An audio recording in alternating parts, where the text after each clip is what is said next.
আজকের লেসনে সবাইকে স্বাগত জানাচ্ছি। আমি হাসান মোহাম্মদ মোস্তাফিজুর রহমান পলাশ, সহকারী অধ্যাপক, ইংরেজি বিভাগ। আজ আলোচনা করব ফ্লো চার্ট বিষয়ে। এটি ইংরেজি প্রথম পত্রের একটি বিষয়। দ্বিতীয় প্যাসেজ থেকে তোমাদেরকে এই প্রশ্নটির উত্তর দিতে হবে। এবার জানব ফ্লো চার্ট কি, এই বিষয়টি সম্পর্কে। ফ্লো চার্ট হলো এক ধরনের ডায়াগ্রাম। ডায়াগ্রাম শব্দের অর্থ রেখাচিত্র। রেখাচিত্র ব্যবহার করে ফ্লো চার্টে কোনো কিছু ব্যাখ্যা করা হয়। ফ্লোচার্টের মাধ্যমে কোনো প্রক্রিয়া বা কাজের বিভিন্ন পর্যায়কে তুলে ধরা হয়। ফ্লোচার্টে বিভিন্ন ধরনের বক্স ব্যবহার করা হয় এবং একই সাথে অ্যারো চিহ্ন ব্যবহার করা হয়।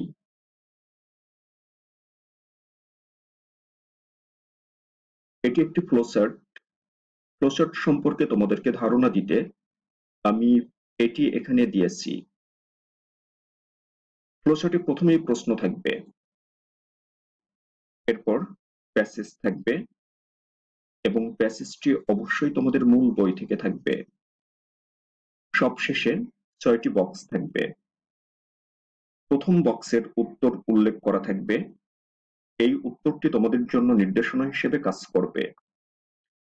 এই উত্তরটি অনুসরণ করে বাকি 5টি বক্সের উত্তর তোমাদেরকে তৈরি করতে হবে। প্রতিটি বক্সের উত্তরের জন্য 2 নম্বর করে বরাদ্দ থাকবে। মোট 5টি বক্সের উত্তরের জন্য 10 নম্বর বরাদ্দ থাকবে।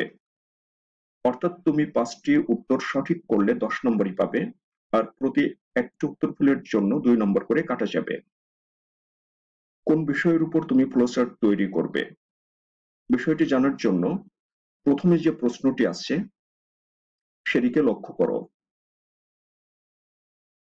রিড দ্য ফলোইং টেক্সট, নিচের অনুচ্ছেদটি পড়ো, অ্যান্ড মেক এ ফ্লোচার্ট, এবং একটি ফ্লোচার্ট তৈরি করো। দেখো, এখানে শোয়িং শব্দ আছে। এই শব্দটি প্রত্যেকটি ফ্লোচার্টে থাকবে। অনেক সময় হাইলাইটিং বা মেনশনিং শব্দও থাকতে পারে।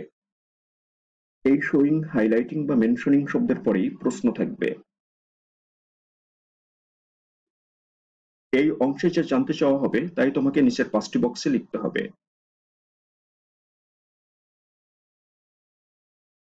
লক্ষ্য করো, শোয়িং শব্দের পর আমেরিকো নামের একজনের আনফরচুনেট কন্ডিশন সম্পর্কে ফ্লোচার্ট তৈরি করার জন্য বলা হয়েছে, এবং এখানে যে প্যাসেজটি আছে সেখানে আমেরিকো সম্পর্কে বিভিন্ন তথ্য আছে। প্যাসেজটি থেকে আমেরিকো সম্পর্কে এমন 5টি তথ্য খুঁজে বের করতে হবে যেগুলো তার আনফরচুনেট কন্ডিশন প্রকাশ করে।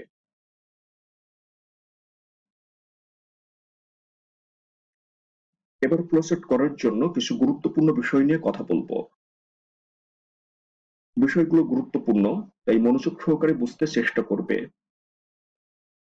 ফ্লোচার্টের উত্তর লেখার জন্য কয়েকটি বিষয় তোমাকে মেনে চলতে হবে।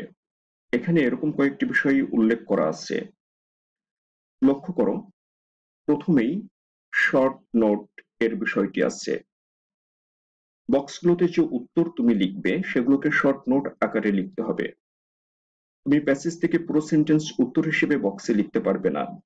পুরো সেন্টেন্স লিখলে নম্বর পাওয়া যাবে না। এবার দ্বিতীয় পয়েন্টটি খেয়াল করো। দ্বিতীয় পয়েন্ট অনেকটা প্রথম পয়েন্টের মতো। এখানে ফ্রেজ ব্যবহার করতে বলা হয়েছে। ফ্লোচার্টের উত্তর ফ্রেজ আকারে লিখতে হয়। এখন প্রশ্ন হলো, ফ্রেজ কাকে বলে? ফ্রেজের সঙ্গে এখানে দেওয়া আছে। তারপরও 2টা বিষয় মনে রাখবে। প্রথমটি হলো, ফ্রেজ একগুচ্ছ শব্দ সমষ্টি। আরেকটি ব্যাপার হলো, ফ্রেজে কোনো সাবজেক্ট থাকবে না এবং কোনো ভার্ব থাকবে না। এবার 3 নম্বর পয়েন্ট, ফ্লোচার্টের উত্তর শর্ট নোট বা ফ্রেজ আকারে লিখতে হবে। শর্ট নোট এবং ফ্রেজে আমরা কোনো সাহায্যকারী ভার্ব ব্যবহার করি না। সাধারণত আর্টিকেলের ব্যবহারও তেমন হয় না। আরেকটি বিষয় হলো সাবজেক্ট। শর্ট নোট এবং ফ্রেজে অধিকাংশ সময় সাবজেক্ট ব্যবহার করা হয় না। তাই ফ্লোচার্ট এর উত্তর লেখার সময় আমরা আর্টিকেল, সাহায্যকারী ভার্ব ব্যবহার করব না। সাবজেক্ট ব্যবহার করা থেকেও বিরত থাকব।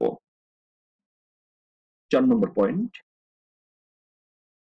ফ্লোচার্টের উত্তর যেহেতু শর্ট নোট বা ফ্রেজ আকারে লিখতে হবে, তাই এগুলোর পর কোনো ফুল স্টপ ব্যবহার করা যাবে না। সেন্টেন্সের ক্ষেত্রে ফুল স্টপ ব্যবহার করা হয়, শর্ট নোট বা ফ্রেজের পরে ফুল স্টপ ব্যবহার করা হয় না। আরো 3টি প্রসঙ্গে কথা বলবো।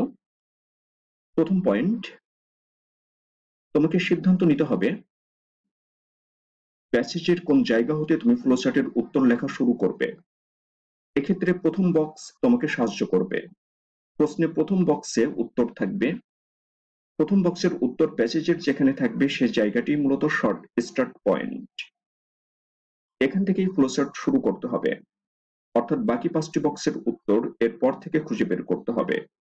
আর প্যাসেজটিতে সবশেষে যে উত্তরটি পাওয়া যাবে সেই জায়গাটাই হলো এন্ড পয়েন্ট। দ্বিতীয় পয়েন্ট, ফ্লোচার্টের খালি 5টি বক্সে তুমি কি করে উত্তর লিখবে এটি নির্ভর করবে প্রথম বক্সে দেওয়া উত্তরের উপর। অর্থাৎ প্রথম বক্সে যদি ভার্ব প্লাস আইএনজি দিয়ে উত্তর করা থাকে, তাহলে অন্যান্য বক্সগুলোতেও ভার্ব প্লাস আইএনজি দিয়ে শুরু করতে হবে। যদি টু প্লাস ভার্ব দিয়ে প্রথম বক্সের উত্তর করা থাকে, তাহলে অন্যান্য বক্সগুলোতেও টু প্লাস ভার্ব ব্যবহার করে উত্তর শুরু করতে হবে। তবে ব্যাপারটি এমন নয় যে সবসময় প্রথম বক্সের উত্তরকেই অনুসরণ করতে হবে। তুমি চেষ্টা করবে যদি প্রথম বক্সের উত্তর অনুযায়ী সবগুলোর উত্তর করা যায়, তাহলে সেটিই করতে হবে। আর যদি সবসময় সেটি সম্ভব না হয়, সেক্ষেত্রেও কোনো সমস্যা নেই। তবে মনে রাখবে উত্তরগুলো শর্ট নোট বা ফ্রেজ আকারেই লিখতে হবে।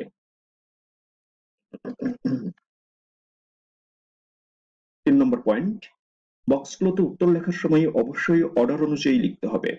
অর্থাৎ প্যাসেজে প্রশ্ন অনুযায়ী যে তথ্য আগে আছে সেটি প্রথম খালি বক্সে লিখতে হবে, এর পরের তথ্য দ্বিতীয় খালি বক্সে লিখতে হবে।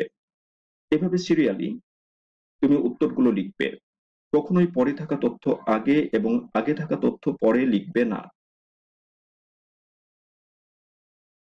আরো কয়েকটি বিষয় নিয়ে কথা বলবো। প্রথমত, ফ্লোচার্টের উত্তর করার জন্য বক্স আঁকতে হবে। মোট 6টি বক্স আঁকতে হবে।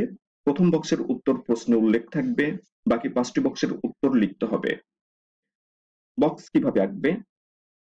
তুমি পাশাপাশি বক্স আঁকতে পারবে, আবার নিচের দিকেও বক্স আঁকতে পারবে। দুইটার যে কোনো একভাবে আঁকলেই হবে। বক্স আঁকার সময় স্কেল ব্যবহার করবে। স্কেল ছাড়া বক্স আঁকলে বক্স সুন্দর হবে না। আরেকটি বিষয় মনে রাখবে, বক্সগুলো যেন সব একই মাপের হয়, কোনোটি বড় কোনোটি ছোট এরকম যেন না হয়। দ্বিতীয়ত, 2টি বক্সের মাঝের খালি জায়গাতে অ্যারো চিহ্ন ব্যবহার করতে হবে। তৃতীয়ত, তুমি উত্তরপত্রে যে বক্স তৈরি করবে সেখানে প্রত্যেকটি বক্সে সিরিয়াল নাম্বার দিতে হবে। প্রথম বক্সের সিরিয়াল নাম্বার 1, দ্বিতীয় বক্সের সিরিয়াল নাম্বার 2, এভাবে মোট 6টি বক্সে 1 থেকে 6 পর্যন্ত সিরিয়াল নাম্বার ব্যবহার করতে হবে। সবশেষে বক্সে উত্তর লেখার সময় প্রথম অক্ষরটি কেমন হবে? অনেকেই প্রথম অক্ষরটি বড় হাতের লেখে, আবার অনেকেই ছোট হাতের লেখে। এক্ষেত্রে তুমি প্রথম বক্সের উত্তরটিকে অনুসরণ করবে। যদি প্রথম বক্সের উত্তর বড় হাতের অক্ষর দিয়ে শুরু হয়, তাহলে তুমি অন্য বক্সগুলোতেও প্রথম অক্ষরটি বড় হাতের লিখবে। আর যদি ছোট হাতের হয়, তাহলে ছোট হাতের লিখবে।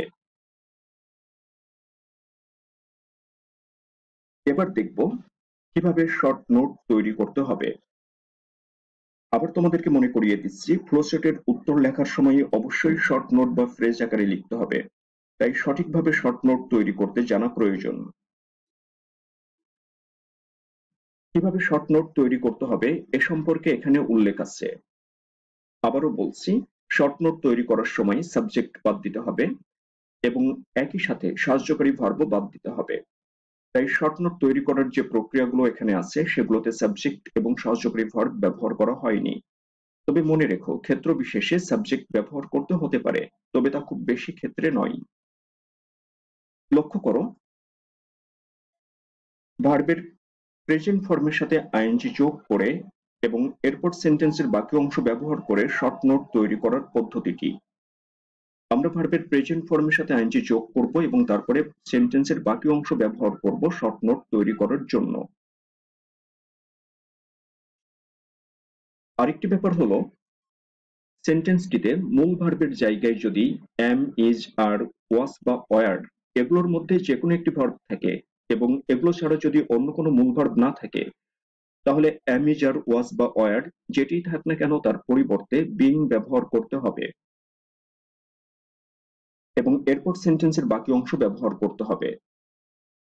একইভাবে যদি মূল ভার্বের জায়গাতে হ্যাভ, হ্যাজ বা হ্যাড থাকে এবং এগুলো ছাড়া যদি অন্য কোনো মূল ভার্ব না থাকে, তাহলে হ্যাভ, হ্যাজ বা হ্যাড যেটি থাক না কেন তার পরিবর্তে হ্যাভিং ব্যবহার করতে হবে এবং তারপর সেন্টেন্সের বাকি অংশ ব্যবহার করতে হবে।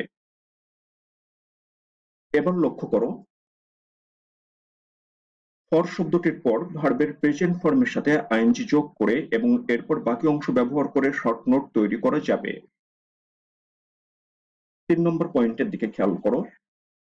এক্ষেত্রে আমরা বাই শব্দটির পর ভার্বের প্রেজেন্ট ফর্মের সাথে আইএনজি যোগ করব এবং এরপর সেন্টেন্সের বাকি অংশ ব্যবহার করব।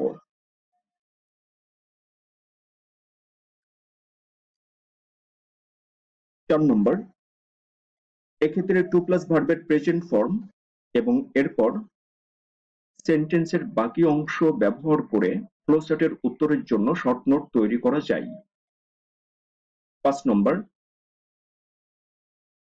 ভার্বের past form, past participle form অথবা ভার্বের প্রেজেন্ট ফর্মের সাথে এস বা ইয়েস যোগ করে এবং তারপর সেন্টেন্সের বাকি অংশ ব্যবহার করেও আমরা শর্ট নোট তৈরি করতে পারি। ৬ নম্বর, শুধুমাত্র নাউন বা অ্যাডজেক্টিভ ব্যবহার করে ফ্লোচার্টের উত্তর করা যেতে পারে। ৭ নম্বর পয়েন্ট, অ্যাডজেক্টিভ প্লাস নাউন অর্থাৎ অ্যাডজেক্টিভ এর পর নাউন ব্যবহার করেও শর্ট নোট তৈরি করা যেতে পারে। সবশেষে যে বিষয়টি নিয়ে আমরা কথা বলবো সেটি হলো noun plus preposition plus noun বা এ জাতীয় পদ্ধতি ব্যবহার করেও শর্ট নোট তৈরি করা যায়। এখানে যে পদ্ধতিগুলোর উল্লেখ আছে এর বাইরেও শর্ট নোট তৈরি করা যেতে পারে। লক্ষ্য করো, আমরা এখানে শর্ট নোট তৈরি করার যে পদ্ধতিগুলো নিয়ে আলোচনা করেছি সেগুলোর কোনোটাতেই সাবজেক্ট ব্যবহার করিনি, আবার সাহায্যকারী ভার্বও ব্যবহার করা হয়নি। অর্থাৎ শর্ট নোট তৈরি করার সময় অধিকাংশ ক্ষেত্রেই তুমি সাবজেক্ট বাদ দিবে, একই সাথে সাহায্যকারী ভার্বও বাদ দিবে। এখন প্রশ্ন হলো, ফ্লোচার্টের উত্তর লেখার সময় তুমি কোন পদ্ধতি ব্যবহার করবে? বিষয়টি সহজ। প্রশ্নে প্রথম বক্সের উত্তরটি যে পদ্ধতিতে উল্লেখ করা থাকবে সেই একই পদ্ধতি ব্যবহার করে বাকি উত্তরগুলো করার চেষ্টা করতে হবে। বিষয়টি নিয়ে আগেই বলেছি, আবার বলছি, প্রশ্নে প্রথম বক্সের উত্তর যদি ভার্বের সাথে আইএনজি যোগ করে করা থাকে, তাহলে বাকি ৫টি বক্সের উত্তর লেখার সময়ও ভার্বের সাথে আইএনজি যোগ করে শুরু করতে হবে। আবার যদি প্রথম বক্সের উত্তরে ভার্বের আগে টু ব্যবহার করা থাকে, তাহলে অন্যান্য বক্সের উত্তরগুলোও একইভাবে করতে হবে। তবে সবসময় সব বক্সের উত্তর একই পদ্ধতিতে করা না গেলেও অসুবিধা নেই, কিন্তু তোমাকে চেষ্টা করতে হবে একই রকম ভাবে উত্তর করার জন্য। ফ্লোচার্ট নিয়ে এটি আমাদের প্রথম আলোচনা। ফ্লোচার্ট নিয়ে আমরা আবার আলোচনা করব, সেখানে সরাসরি প্র্যাকটিসের মাধ্যমে ফ্লোচার্ট সমাধান করা হবে। যদি তোমাদের কোনো প্রশ্ন থাকে তাহলে কমেন্ট সেকশনে প্রশ্ন করতে পারো। আজ এ পর্যন্তই। সবাই ভালো থেকো। সবাইকে ধন্যবাদ।